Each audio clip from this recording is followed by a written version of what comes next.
Winning the presidential election on an anti-establishment campaign, backed by only two small parties, was a big victory for Jair Bolsonaro, but even bigger challenges are ahead. Brazilians have strong opinions on what needs attention.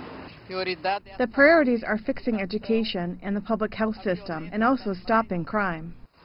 The most important thing is fighting corruption, but I don't think that's something he will do. He was from one of Brazil's most corrupt parties. His main challenge, I think it will be dealing with the opposition of the Workers' Party supporters. There are many of them against him, and there are important reforms to be made in the country. Brazil has no shortage of problems, and big ones dominate the list. Violence and organized crime, deficient public health care and education, unemployment. But to solve these issues, the new government must tackle the most immediate need, getting the country's battered economy up and running again. We have three problems. One is the growth, that we need to make growth to the Brazilian population, have a relief, and that's why Brazilian population voted for Bolsonaro, because they want a relief on unemployment. So you have a problem in capital formation or investment in Brazil. You need to boost the investment in Brazil. It's necessary as soon as possible. And third, you have this commercial war with the United States and China that is reshaping the world as we know it.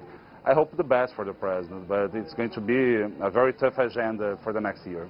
To get his economic agenda going, Bolsonaro will need to implement bitter measures, like pension system reform. Getting this controversial reform approved will be a test to the new government's capacity to negotiate with a very fragmented Congress, representing 30 parties. There are too many parties, so we have a large variety of parties that have to be brought somehow to the negotiation table.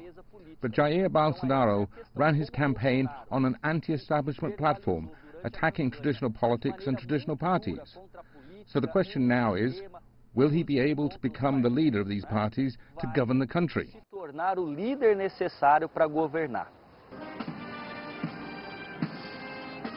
Despite Bolsonaro's clear electoral victory, the country remains deeply polarized.